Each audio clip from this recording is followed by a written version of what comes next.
Episódio número 7, Vencendo o Vício. Parte 1, o monstrinho. Seja muito bem-vindo, seja muito bem-vinda ao Livre do Fumo Sem Sofrer, o podcast da Easy Way. Um papo direto e sem firulas de uma ex-fumante que entende você fumante. Meu nome é Lilian Brunstein, sou terapeuta da Easy Way e a cada semana eu trago um tema inspirador ou uma mensagem para ajudar você a se motivar e ver que a vida pode ser linda sem o cigarro. Que as minhas palavras possam te ajudar a encontrar o caminho correto para se libertar do fumo de forma fácil e sem sofrer. Obrigada por estar aqui comigo hoje. Agora, vamos começar a nossa aula. Todo mundo enfrenta dificuldades e tem batalhas na vida.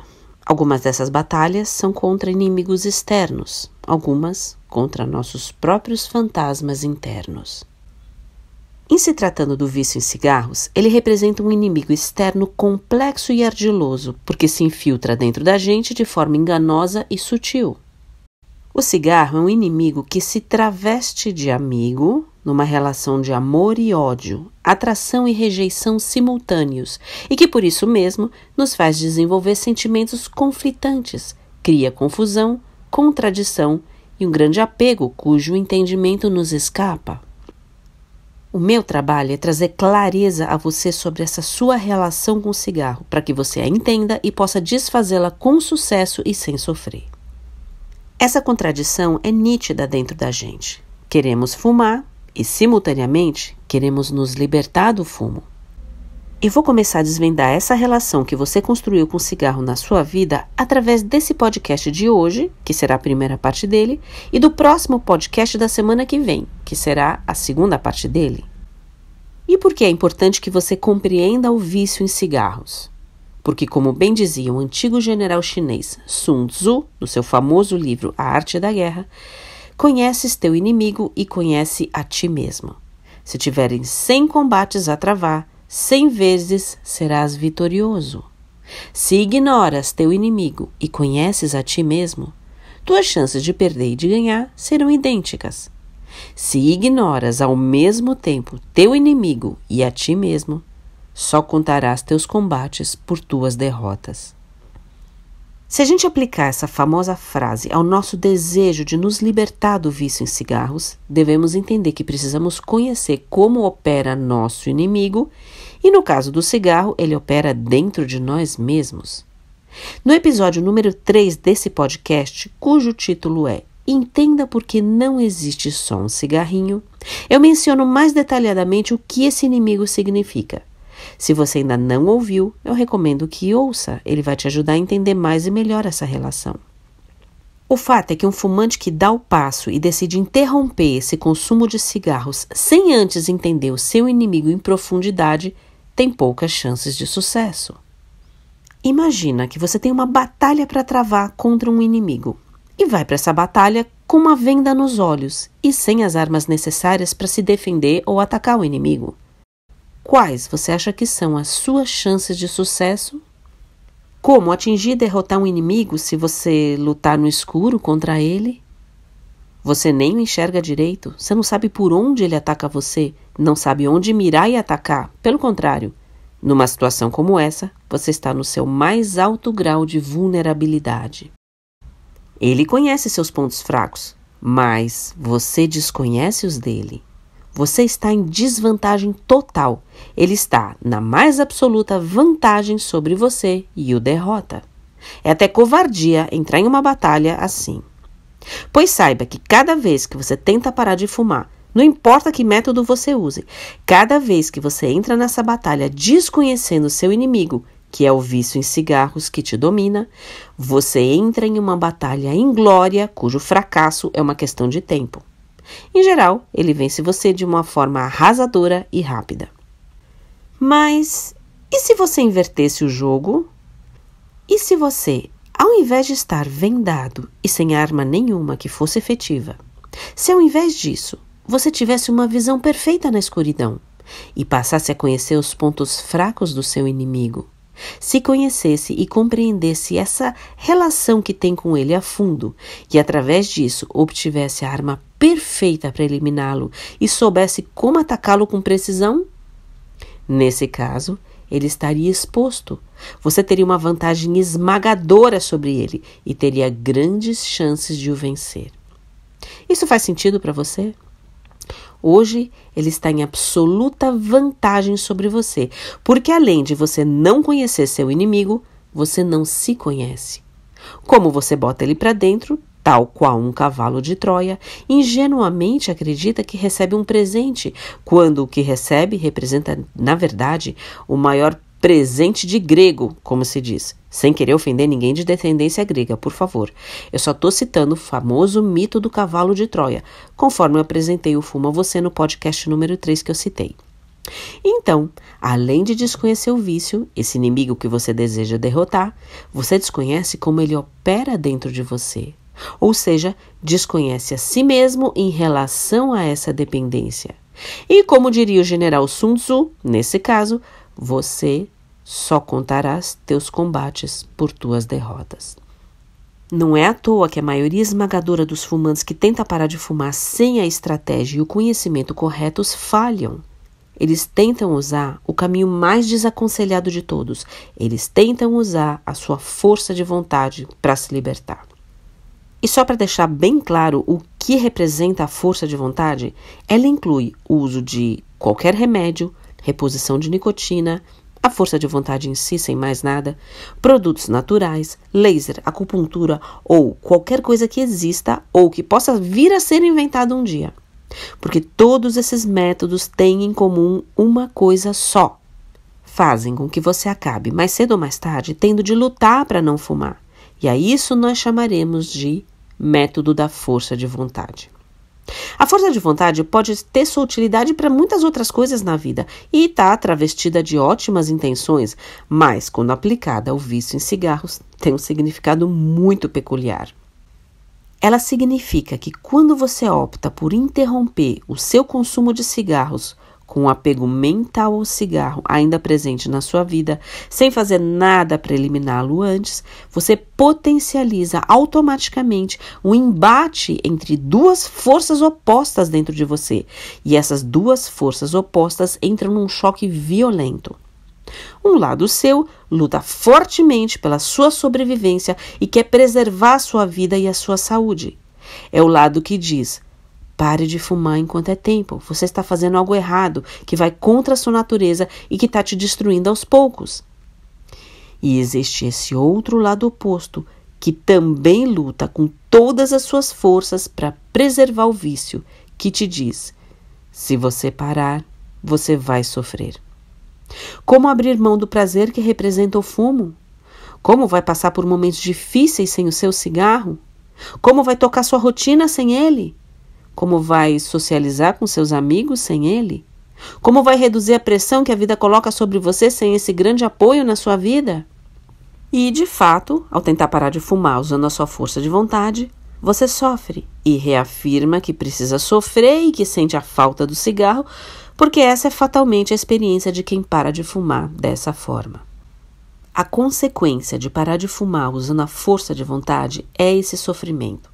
Mas é muito importante que você compreenda que esse sofrimento não tem como origem a interrupção do fumo em si, e sim a forma pela qual você reagiu à falta do cigarro na sua vida por causa do método errado que usou para parar de fumar. Esse sofrimento é totalmente desnecessário. Existe uma outra frase do célebre general Sun Tzu que se aplica como uma luva aqui, que é a seguinte: a suprema arte da guerra está em subjugar seu inimigo sem lutar. Imagina que você decidisse parar de fumar e essa luta se acabasse dentro de você. Que esse outro lado seu de sofrimento não existisse. Esse outro lado que se sente privado sem o cigarro simplesmente não existisse. E que não existisse mais vontade de fumar. Imagine que você realmente pudesse se transformar em um feliz não fumante, da noite para o dia. Seria o paraíso, não seria? Sem luta, o sofrimento acabaria e você seria bem-sucedido de modo fácil. Então agora eu vou te apresentar a estratégia correta e as armas corretas para que você nunca mais tenha que passar pelo sofrimento de tentar errado, porque vai evitar ir pelo caminho errado, podendo também ter sucesso em parar de fumar. Você vai passar a conhecer seu inimigo e vai conhecer a si mesmo. E como diria Sun Tzu nesse caso, se tiveres 100 combates a travar, 100 vezes serás vitorioso. Seu foco deve ser único. Ao escolher a melhor estratégia para parar de fumar, escolha um caminho onde a luta não exista dentro de você. Jamais siga pelo método da força de vontade. Jamais siga pelo caminho desse gigantesco embate de forças opostas. Porque seguir por ele é seguir pelo caminho do sofrimento e do fracasso para a maioria esmagadora dos fumantes. Essa deve ser a sua premissa básica ao parar de fumar para ter sucesso e não sofrer. Alan Carr, o inglês fumante de 5 carteiras de cigarro por dia, foi o criador do método Easy Way para parar de fumar. Em 1983, ele identificou os 2 componentes que todo fumante que deseja se libertar do vício em cigarros precisa conhecer para ser bem-sucedido em parar de fumar. O primeiro deles é a dependência física do fumo, que conhecemos e sentimos como a síndrome de abstinência do cigarro. Uma velha conhecida sua que você pensa que conhece, mas você não a conhece de fato. Allen chamou esse componente de monstrinho. O segundo componente dessa dependência é a dependência mental que temos do cigarro, ou, em outras palavras, a dependência psicológica que todo fumante tem em relação ao cigarro. A esse segundo componente do vício, ele chamou de monstrão. Essa analogia com os 2 monstros a se combater para ter sucesso em parar de fumar sem sofrer, nomeando assim os conceitos da dependência física e da dependência psicológica separadamente, trazem dessa forma um caráter lúdico e esclarecedor sobre a dependência em cigarros. O monstrinho, a dependência física, e o monstrão, a dependência psicológica, trabalham juntos de forma orquestrada para manter os fumantes cativos a esse vício. Repare que a primeira dependência identificada, isso é, a dependência física, foi apelidada no diminutivo, isso é, monstrinho, enquanto que a dependência mental do cigarro foi apelidada no grau aumentativo, isso é, monstrão. Por que isso? Allen sabia que esse tema da dependência física é um ponto extremamente sensível aos fumantes. Muitos deles nos procuram machucados, sofridos, depois de muitas tentativas fracassadas anteriores de parar de fumar. Outros nos procuram já assustados, porque alguma doença já está se instalando dentro deles e eles precisam parar de fumar de qualquer jeito, mas não conseguem. Todos eles têm em comum a crença de que as suas abstinências são terríveis, insuportáveis, e que quando interrompem o seu consumo de cigarros, fatalmente sobem pelas paredes, se sentem irritadiços, descontam nos outros, ou começam a comer desesperadamente, ou se sentem tristes e deprimidos, e mesmo travestidos das melhores intenções, e mesmo precisando parar de fumar desesperadamente, acabam sucumbindo porque sofrem muito nesse processo. Eles acreditam que suas abstinências são tão terríveis que acabam achando que para eles é impossível ficar sem fumar. Eles se veem sem saída e é nesse momento que me procuram. Esse podcast de hoje vai explicar a você sobre o monstrinho e por que você não deve ter medo dele. Na próxima segunda-feira eu vou falar do monstrão. O que é o monstrinho? Vamos voltar no tempo. Você não nasceu fumando, obviamente. Embora talvez você tenha se esquecido como era, mas o fato é que, no mínimo, por mais de uma década, especificamente a primeira década da sua vida, você foi um não fumante e fez absolutamente tudo na sua vida sem o cigarro. A maioria dos alunos do curso Easy Way declara que começou a fumar aos 13, 14, 15 anos de idade. Alguns aos 16, mas a maioria, de fato, começou adolescente. E, provavelmente, se você não é um ponto fora da curva, você também se encaixa aqui. Até aquele momento, você se divertia sem o cigarro com seus amigos. Prestava atenção a uma aula sem o cigarro. Assistia TV em casa sem um cigarro. tocava a sua vida e a sua rotina sem o cigarro. Enfim, fazia tudo sem o cigarro. Aí, um momento chave mudou tudo na sua vida. Começou a desenhar um outro futuro para você. Um futuro que virou presente, onde, desde aquele momento inicial, você acende os seus cigarros todo santo dia, sem pular nenhum dia. Esse futuro continua a ser desenhado a cada dia, a cada cigarro fumado, te levando onde o vício vai te levar, que ninguém sabe ao certo onde vai dar, porque ninguém tem bola de cristal. Mas o fato é que tudo começou ali, quando você experimentou aquele primeiro cigarro da sua vida. Você é capaz de se lembrar desse momento? Volte no tempo, na sua lembrança, e se enxergue experimentando o primeiro cigarro da sua vida. Onde você estava? Você é capaz de lembrar? Com quem você estava? Foi sozinho? Escondido? Ou foi com amigos? O que você sentiu ao fumar aquele primeiro cigarro? O que sentiu sensorialmente? Quer dizer, tossiu, sentiu náusea, tontura, repulsa, ardor nos olhos por causa da fumaça?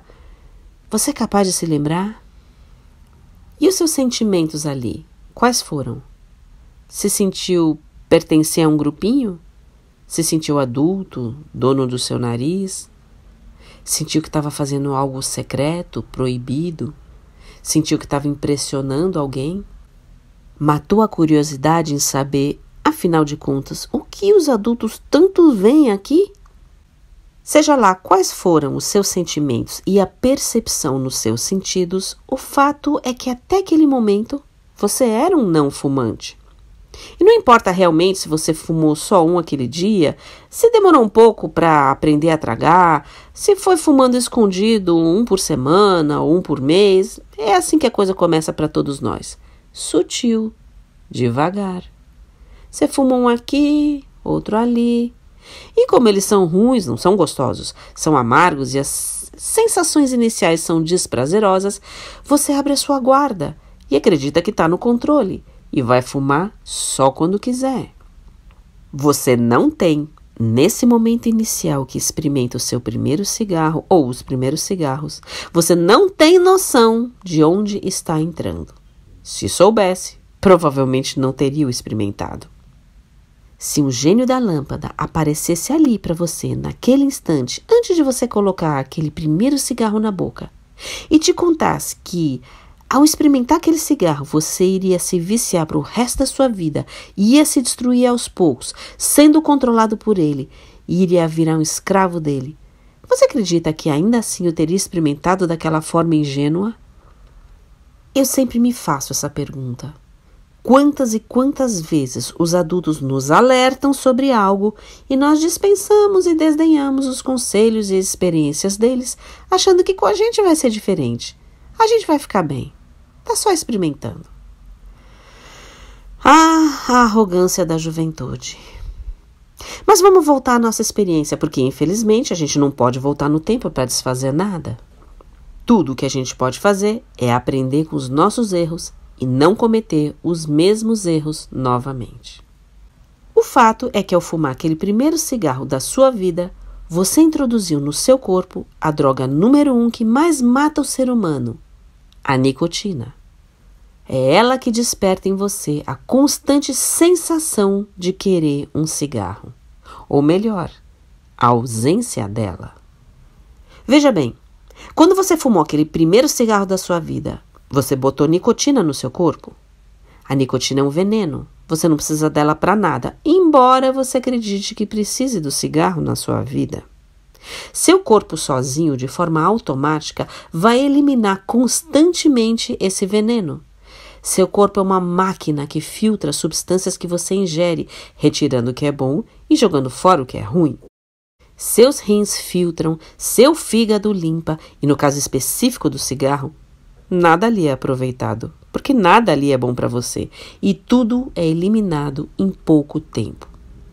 Quando você apagou aquele primeiro cigarro da sua vida, a nicotina dele começou a sair e você sentiu uma sensação de vazio e insegurança. Foi ali que o seu monstrinho nasceu. O monstrinho tem uma fala nesse script bem conhecida. E a fala é a seguinte: me dá mais um, me dá mais um. No começo, isso é tão sutil que você nem lembra. Porque ao apagar aquele primeiro cigarro, os níveis de nicotina no seu corpo começaram a cair. Você entrou automaticamente em abstinência. E nada doeu. Você nem a sentiu. Sabe por quê? Porque a abstinência física da droga nicotina não dói nada. Não existe fissura. Isso é um equívoco que as pessoas cometem ao se referir ao vício em cigarros. Nada dói no seu corpo quando você não fuma. A abstinência física da nicotina é leve e quase imperceptível. Ela é traduzida por essa sensação, essa coceirinha que você tem de eu quero um cigarro. É muito importante que você entenda o seu monstrinho e não tenha medo dele. Não é à toa que ele é descrito como pequeno, porque de fato ele é a parte mais insignificante dessa dependência. Eu vou dar agora um exemplo prático para que você entenda de uma vez por todas que a sua abstinência é o menor dos problemas e pare de focar em resolver ou minimizar os seus sintomas ao parar de fumar, porque colocar o foco em resolver essa parte física é um erro e leva as pessoas a fracassar. Para isso, eu vou pedir novamente que você use a sua imaginação, agora embarcando comigo em uma história fictícia da qual você vai fazer parte. Vamos supor que você vai participar de uma conferência a trabalho. O auditório, que está lotado, tem lugar para 1.000 pessoas, das quais 900 são não fumantes e 100 são fumantes. Eu vou manter a mesma média de fumantes nessa convenção que existe entre a população brasileira. Segundo o último censo do IBGE, existem 9% de fumantes entre a população brasileira e 91% de não fumantes. Mas eu arredondei para cima, isso é, eu considerei que 10% das pessoas nessa convenção são fumantes e a maioria esmagadora de 90% é composta por não fumantes, para ficar mais fácil de lidar com os números. Você está nessa convenção e faz parte da minoria fumante. Muito bem. Assim que a convenção começa, às 8 da manhã, o palestrante lá na frente anuncia que só vão haver pausas para ir ao banheiro, mas que todos estão trancados sem poder sair lá fora até as 2 da tarde. E todos sabem, obviamente, que é proibido fumar em locais fechados. É uma história fictícia, ok? Por favor, entre na fantasia. Na vida real, ninguém ia te trancar lá dentro e te impedir de sair, a menos que fosse uma questão de segurança nacional. Apenas embarque na história e se enxergue lá dentro, sentado e recebendo a notícia de que das 8 da manhã até as 2 da tarde, isso é, por 6 horas, você não vai poder fumar em hipótese alguma. Imediatamente, você ia começar a se sentir desconfortável, irritadiço e mal-humorado. Você ia reclamar, achar um absurdo e se sentiria extremamente desconfortável com essa proibição. Ainda que você tivesse acabado de fumar um cigarro ou 2, 1 minuto antes de entrar e ouvir isso, esse desconforto iria começar instantaneamente, o que começa a descortinar que a origem do desconforto real do fumante não é o monstrinho, porque de fato, ao ouvir isso, seu corpo estaria inundado de nicotina.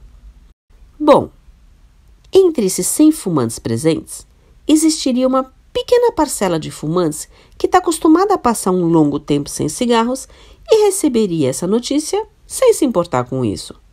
Eles realmente representam a minoria, mas você sabe que eles existem.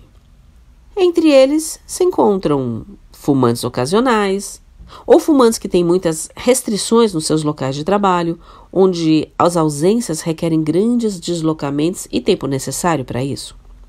Uma vez eu tive um aluno que trabalhava em uma usina e lá dentro era terminantemente proibido fumar, até no pátio aberto. Ele tinha que andar alguns quilômetros até poder fumar e passava a manhã toda sem fumar, sem problema nenhum. Aqui também se encontram outros tipos de fumantes que, por um ou outro motivo, se acostumaram a não fumar em alguns períodos do dia, como, por exemplo, não fumar pela manhã ou não fumar à tarde.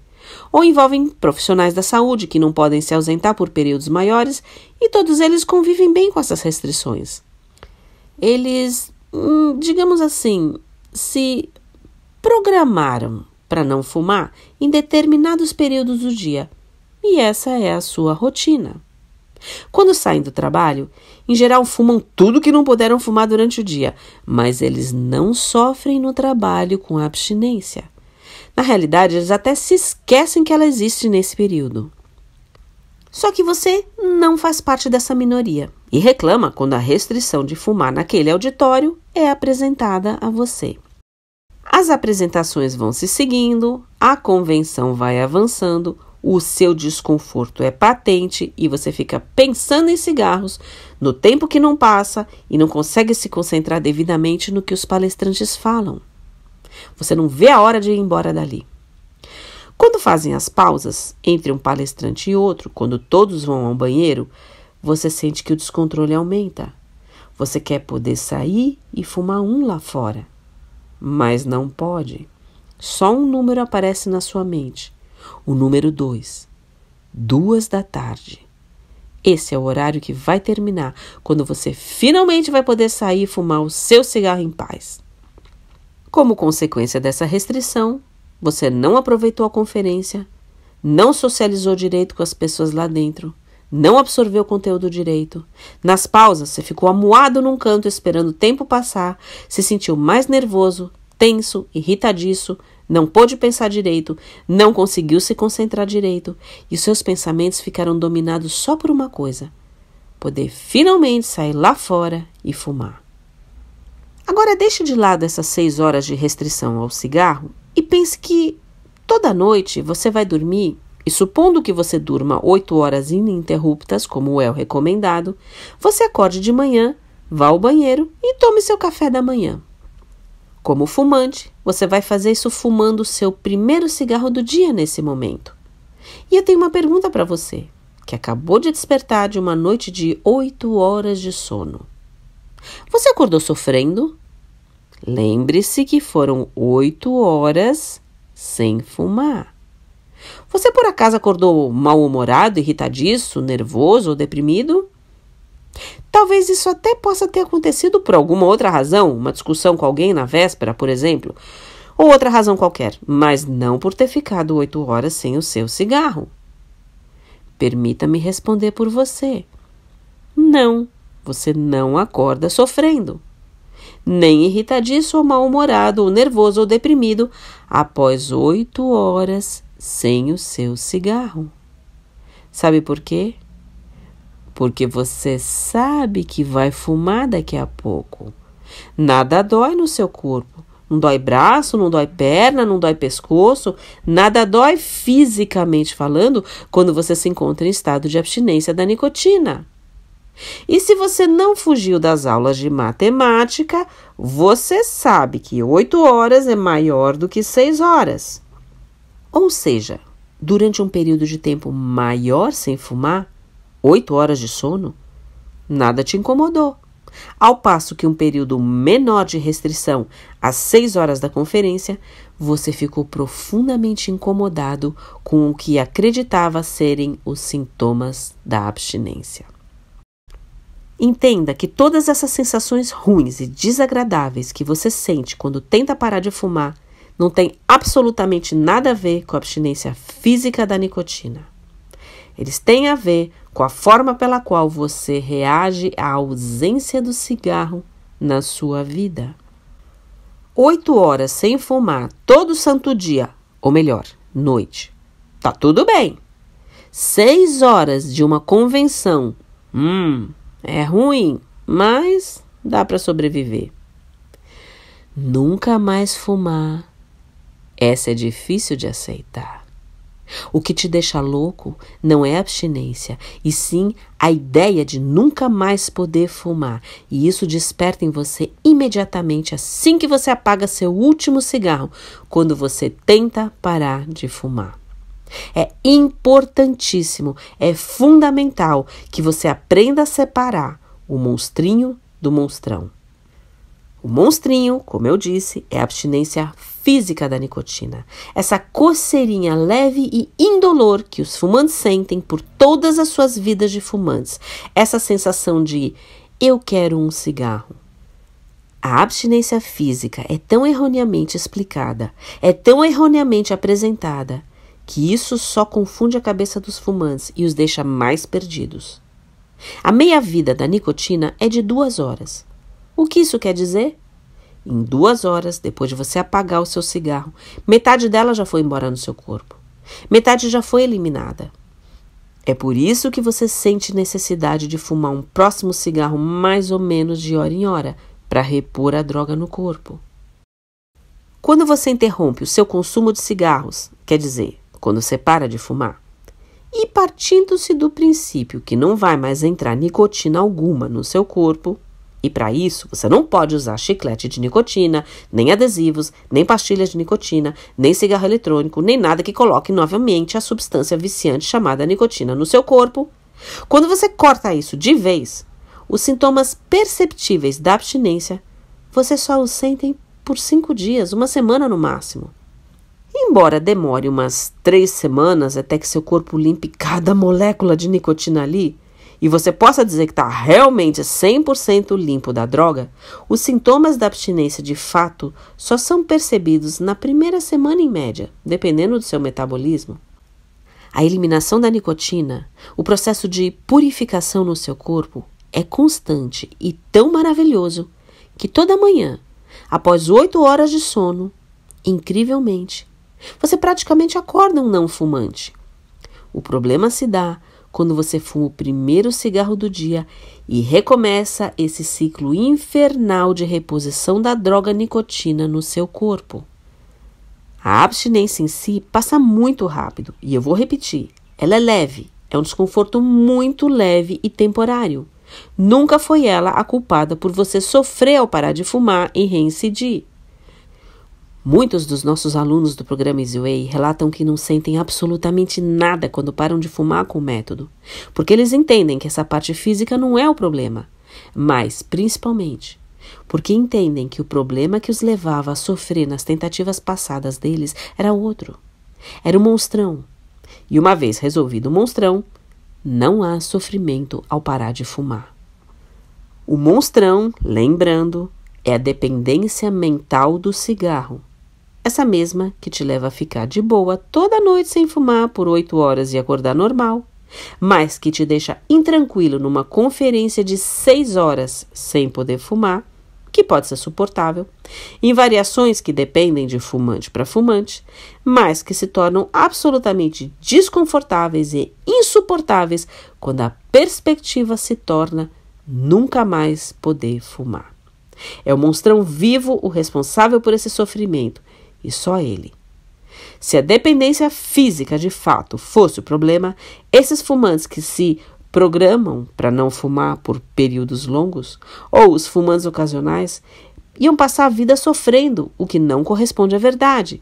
E talvez você conheça algum desses fumantes, ou talvez você mesmo seja um deles. Se não for, pergunte a eles se eles sofrem com abstinência quando eles não fumam. Eles vão ser unânimes em te contar que não sofrem absolutamente nada. Desmistifique, portanto, a abstinência e pare de acreditar que você precisa sofrer com ela ao parar de fumar. Nenhum caminho que tenha como foco diminuir ou amenizar os sintomas da abstinência tem bons índices de sucesso, porque parte desse princípio equivocado que o sofrimento do fumante é a abstinência. E se você ataca o problema da forma errada, se usa a estratégia errada e as armas erradas, como diria Sun Tzu, só contarás teus combates por tuas derrotas. Mas se o sofrimento do fumante não é abstinência, então de onde vem essa tortura cada vez que você tenta parar de fumar? O que fazer para acabar com esse sofrimento? E esse é o tema do próximo podcast. Eu vou apresentar o monstrão a você e explicar por onde ele te derrota e como fazer para acabar com ele e poder vencê-lo. E esse foi o episódio número 7 do podcast Livre do Fumo Sem Sofrer da Easy Way. Eu espero que você tenha gostado. E se quiser acessar todo o nosso conteúdo, conheça o nosso site, onde tem mais conteúdo esperando por você. www.easywayonline.com.br. Foi muito bom estar aqui com você. Até o próximo episódio.